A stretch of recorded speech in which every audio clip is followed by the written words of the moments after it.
बिस्मिल्लाहिर्रहमानिर्रहीम। पहले तो मैं आप तमाम हज़रात का शुक्रिया अदा करता हूँ कि आप हज़रात इतने शॉर्ट नोटिस के ऊपर आप लोग यहाँ पर आए, उसके लिए हम शुक्रगुजार हैं। और हमारा ये बिल्कुल बुनियादी मामला है, ये जो औकाफ हैं वो मुसलमानों की रीढ़ की हड्डी की हैसियत से है। जैसे रीढ़ की हड्डी होती है, इसी रीढ़ की हड्डी के जरिए से इंसान उठता है, किसी के जरिए बैठता है, किसी के जरिए चलता है। अगर रीढ़ की हड्डी खत्म हो जाए तो ना उठ सकेगा, ना बैठ सकेगा, ना चल सकेगा। यही काम कर रही है गवर्नमेंट मौजूदा, और कांग्रेस ने भी यही काम किया था कि मुसलमानों की रीढ़ की हड्डी तोड़ दी जाए, ताकि न चल सके, न उठ सके, न बैठ सके, कुछ भी ना कर सके। बल्कि ऐसा आदमी होता है दूसरे का मोहताज हो जाता है कि दूसरा उसको उठाए तो उठेगा, दूसरा चलाए तो चलेगा, वो मोहताज हो जाता है हर एक दूसरों का। यही चाहती है गवर्नमेंट कि मुसलमान जो है वो दूसरों के तो हुकूमत के गवर्नमेंट के मोहताज हो जाए उनके, और बिल्कुल उन्हीं के सहारे के मोहताज हो जाए, उनके गुलाम हो जाए। दूसरी ये स्लेव हो जाए, उनके गवर्नमेंट के स्लेव हो जाए, स्लेव्स हो जाए, गुलाम हो जाए। ये पूरी प्लानिंग चल रही है पूरी। अगर ये चलाई कांग्रेस से शुरू हुई, उसकी पूर्ति जो है वो बीजेपी कर रही है। सवाल ये होता है कि ये जो कहा जाता है धोखा जो दिया जाता है वक्फ बोर्ड की प्रॉपर्टी, वक्फ बोर्ड की प्रॉपर्टी, सबसे बड़ा धोखा तो यही है। एक इंच भी वक्फ बोर्ड की नहीं है। वक्फ बोर्ड जो है वो चौकीदार है। सुन लीजिए लोग, चाहे उसको आप लीजिए, हाईलाइट कीजिएगा। वक्फ बोर्ड प्रॉपर्टीज का चौकीदार है। चौकीदार मालिक नहीं होता, चौकीदार है वो। चौकीदार का काम होता है बिल्डिंग की हिफाजत करना, उसकी देखरेख करना, उसके केयर करना, वो चौकीदार है। वो प्रॉपर्टी का मालिक नहीं है। तो आप ये कह रहे हैं प्रॉपर्टी पब्लिक की है। हर वक्त जो प्रॉपर्टी हो पब्लिक प्रॉपर्टी हो, पब्लिक ने अल्लाह के नाम पर उसको दान दिया है। पब्लिक ने, मुसलमानों ने अल्लाह के नाम पर उसको दान दिया। अंग्रेजों ने वक्फ बोर्ड बनाया था उसको संचालन करने के लिए, यहाँ पर कोई बेईमानी ना होने पाए, इसमें बेच खोज ना होने पाए, ये बनाया गया था। तो वक्फ बोर्ड की कोई प्रॉपर्टी नहीं है, सब मुसलमानों की प्रॉपर्टी है। तो इसमें एक्ट में ये भी है कि वक्फ की जमीनों पर जो गवर्नमेंट के कब्जे हैं, वक्फ की जमीनों पर जो गवर्नमेंट के कब्जे हैं, इस एक्ट के जरिए से वो वक्फ से हटकर गवर्नमेंट की मालिक हो जाएगी। सवाल यह है कि आप जो, इसका मतलब है कि चोरी के इकरार आप खुद कर रहे हैं। आप खुद चोरी का इकरार कर रहे हैं। वक्फ बोर्ड की जमीनों पर जो गवर्नमेंट के कब्जे हैं, ये कब्जे कैसे हो गए? हमें ये बताया जाए कि कब्जे कैसे हो गए गवर्नमेंट के। इसका मतलब खुद चोरी का इकरार कर रहे हैं और कह रहे चोरी का माल हमारा हो जाएगा। मुझे बताओ, चोरी का माल किसी का हो सकता है, इसे चुराया हो? अरे साहब, चोर के पास चोरी का माल है, अदालत कह रहे इसी का हो गया। देखना होगा असली मालिक कौन, चुराया कहां से। जो गवर्नमेंट ने वक्फ की जमीनों कब्जे किए हैं, ये गवर्नमेंट चोर है, ये चोर है, ये डाकू है गवर्नमेंट कि जिसने, चाहे वो कांग्रेस हो चाहे आज की बीजेपी हो, ये डाकू है कि जिस जमीनों को चुराया है, जमीनों को कब्जे किए हैं। तो सजा गवर्नमेंट को मिलना चाहिए, सजा उन लोगों को नहीं मिलना चाहिए जिन्हें अल्लाह की राह में वो जमीनें दी हैं। कोई प्रॉपर्टी वक्फ बोर्ड की नहीं है, और न गवर्नमेंट किस अधिकार से उन वक्फ की जमीनों पर कब्जा करेगी कि हमारी हो गई, हमारी हो गई। इस पर आकर कोई दो चार डाकू कब्जा कर ले और 10 साल बाद कहा जाए क्योंकि इनका कब्जा है, इन डाकुओं का जमीन नहीं की है, ये इमारतें नहीं की होगी। तो कौन से कानून के तहत वो वक्फ की जमीनों पर कब्जा करेंगे गवर्नमेंट? पहले तो ये बता दिया जाए कि जो प्रॉपर्टी पब्लिक की है, पब्लिक ने गरीबों के लिए दान दी है, धार्मिक कामों के लिए दान दी है, उस पर गवर्नमेंट कैसे कब्जा करेगी जो उससे पहले चुराई है? चोरी के बाद आप पता नहीं कह पाएंगे नहीं कह पाएंगे, चोरी के माल पर कब्जा करना चाहती है गवर्नमेंट। जो डाके डाले उस पर कब्जा करना चाहती है गवर्नमेंट। डाकू है गवर्नमेंट, चोर है गवर्नमेंट, जो खुद इकरार कर रहे हैं कि हमारे कब्जे हैं, उसको हम बरकरार रखेंगे। इसका मतलब चोरी तुमने की है, चोरी के माल पर कब्जा बरकरार रखोगे। सबसे बड़ी धांधली तो यही हो रही है हमारे साथ, सबसे बड़ी धांधली यही हो रही है। और किसी मौलवी से नहीं मिले वो, लखनऊ में 2-4 अपने टट्टुओं से मिले, बस जो किराए के टट्टू थे उनसे मिले। सबसे बड़ी हमारी शियों की तंजीम है मजलिस उलमा हिंद, जिसका मैं जनरल सेक्रेटरी हूँ। उसके सदर जो हैं वो वहाँ मुंबई में है, उसके नायब सदर जो है वो यहाँ दिल्ली में है। किसी से नहीं मिले वो, किसी एक शादी में हमें मिले थे वो जगदीबा पालसी साहब, एक शादी मिलता। हमने कहा भाई क्या कर रहे हैं आप? क्या बात, जल्दी आपसे मिलूंगा, जल्दी मिलूंगा आपसे। कुछ कह के रह गए, आज तक वो मिले नहीं। सिर्फ टट्टुओं से अपने मिले, सिर्फ भाड़े के जो टट्टू थे उनसे अपने मिले वो, और जो छोटे छोटे उहदों के लाची जो है मनहूस गद्दार से, उन्हीं से मिले। किसी भी बड़े मौलवी से जो स्टेक होल्डर, उसका सब स्टेक होल्डर, हमसे बड़ा स्टेक होल्डर कौन होगा? इतनी बड़ी जमीन हमारे पास है, यहाँ पर 10 एकड़ जमीन उधर है, ये सब है। स्टेक होल्डर हमसे हम यहाँ के चेयरमैन आज तक हमसे नहीं मिले, इनसे नहीं मिले, लखनऊ में किसी से नहीं मिले, झूठ सिर्फ। और अगर कोई गया लखनऊ के वक्फ बोर्ड के जो चेयरमैन है उनसे हमने कहा कि आप जाके वहां जो मीटिंग की तो वहां जाकर ये गए, तो वहां पर एक औरत है जो गवर्नमेंट की बहुत बड़ी अफसर और बहुत बड़ी वो कर रही चापलूसी कर रही गवर्नमेंट की। जब वो गए तो इन्होंने अपनी रिपोर्ट पेश की कि भाई कहीं आप रख के चले जाइए, आपको बोलने का टाइम हम पर नहीं है, आपको सुनने का टाइम हम पर नहीं।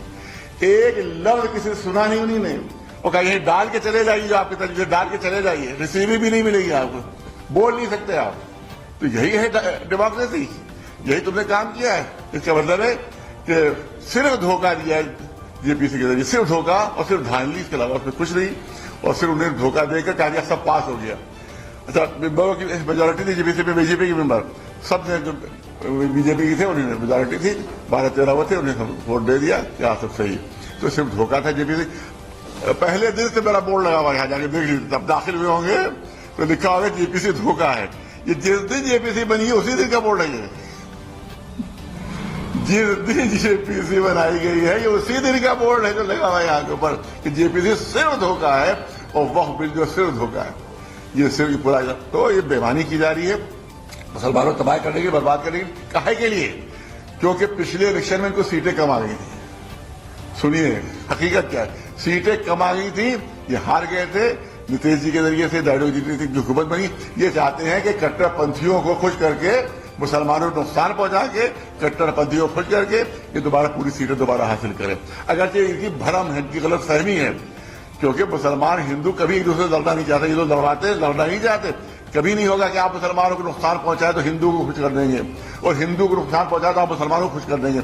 ऐसा कभी हिंदुस्तान का ये मिजाज नहीं है। लिहाजा ये इनको धोखा होगा। और जिस तरह से इन्होंने पिछली मरतबा हारे हैं, आज भी अगर इन्होंने मुसलमानों हिंदुओं में नफरत फैलाने की कोशिश की तो फिर ये इलेक्शन हारेंगे, फिर इलेक्शन हारेंगे। और इनको सिर्फ धोखा, खुद धोखा अपने को दे रहे हैं कि मुसलमानों को नुकसान पहुंचा के हम इलेक्शन जीत जाएंगे।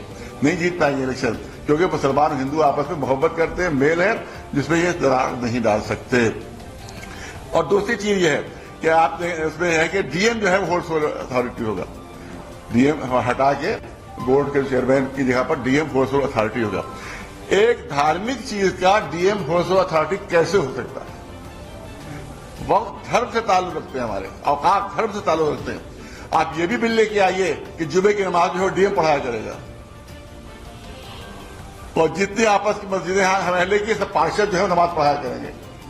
अब डीएम नमाज भी पढ़ाएगा, इमाम होगा वो जो मस्जिद का, और पार्षद जो है वो मस्जिदों में नमाज पढ़ाएंगे। है पॉसिबल ये?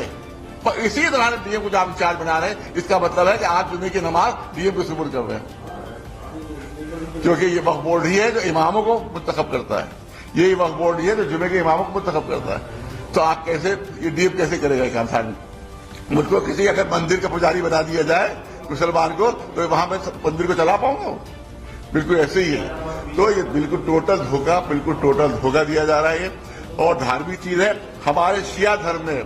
सुनिए आप उसको जो AI है, AI पर आप चले जाइए और आर्टिफिशियल इंटेलिजेंस उस पर चले, उसमें कहिए कि शिया धर्म में वक्फ बोर्ड कौन संचालित कर सकता है। अभी आप AI पर चले जाइए, इंग्लिश में, हिंदी में, किसी पर AI पर आप चले जाइए और उसमें दाम लीजिए कि उलमा के तहत जो हमारे मर्जा हमें चाहिए तो कौन संचालित करता है, वो सब में लिख कर आएगा कि सिर्फ एक आलिम जो है वही संचालित कर सकता है। शिया वक्फ को सिर्फ आलिम संचालित कर सकता है जो रिलीजियस स्कॉलर हो। वो अभी आप AI पर जाइए, वो सब हवाले दे देगा। आयतुल्लाह खुमैनी का हवाला, आयतुल्लाह खुई का हवाला, आज किसी आयतुल्लाह सिस्तानी है, आयतुल्लाह खामनई है, किसी के देखिए सैकड़ों उलमा जो है पर यह आ जाएगा कि गवर्नमेंट नहीं चला सकती वक्फ बोर्ड, गवर्नमेंट नहीं चला सकती वक्फ बोर्ड, सिर्फ आलिम दीन चला सकता है वक्फ बोर्ड। यह हमारा धर्म है। और धर्म के अंदर तुम तो घुसपैठ कर रहे हो, हमारे धर्म में घुसपैठ कर रहे हो तुम, उनका कब्जा करने के लिए, उससे फायदा उठाने के लिए। दो बहुत बड़ा शुरू का वक्त हुसैनाबाद लखनऊ में जो डीएम के अंडर में है, वो पहले से है, 100-200 साल से अंडर में, कमिश्नर के अंडर में कमिश्नर डीएम बोल देता है। सारी बेईमानियां वही हैं, सारी बेईमानियां। 18 करोड़ सालाना की इनकम है वक्फ हुसैनाबाद लखनऊ की, एक पैसा गरीबों को खर्च नहीं होता है। वो कहते गरीबों की मदद करेंगे, गरीबों की मदद करेंगे। अरे एक तुम जो डीएम के अंडर में एक पैसा गरीबों में खर्च नहीं हो रहा है, जाके वहां देख लो जाके। अभी प्रेस कॉन्फ्रेंस मेरी हुई थी वहां पर जुमे में, तो मैंने यही सब बातें पेश की थी वहां पर कि बताया डीएम से पूछा जाए जो 18 करोड़ की आमदनी हो रही है, एक पैसा कभी किस गरीब को कब दिया ये बात, सिर्फ खा जाते। इतने अफसर हैं तो अपने अयाशियों बदमाशियों को खा जाते। तो कोई एक पैसा भी गरीबों को खर्च नहीं हो रहा है, सब बेची जा रही है बड़ी बड़ी प्रॉपर्टियां उसकी, उसकी बड़ी बड़ी दुकानों का जो है वो हेरफेर हो रहा है।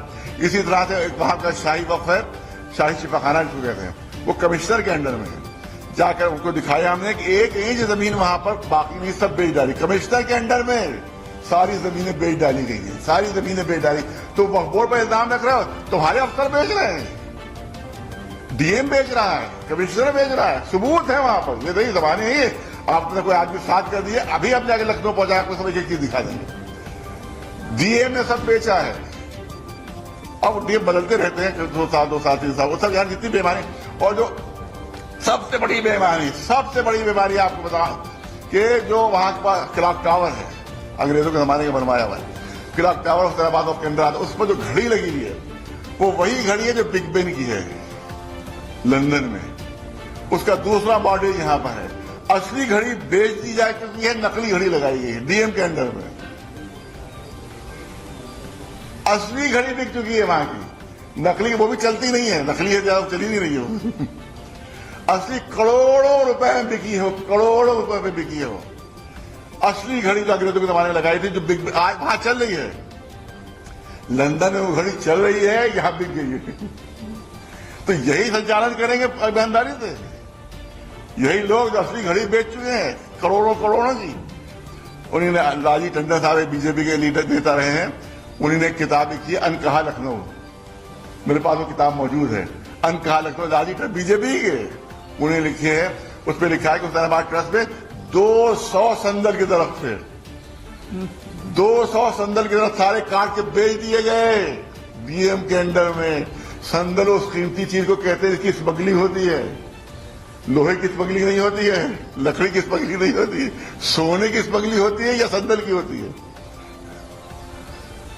इतने कीमती 200 कई करोड़ रुपए के थे तो बेचे गए डीएम साहब के अंडर में। वो है, मैंने कहता हूं डीएम ने बेचे, डीएम के अंडर में है।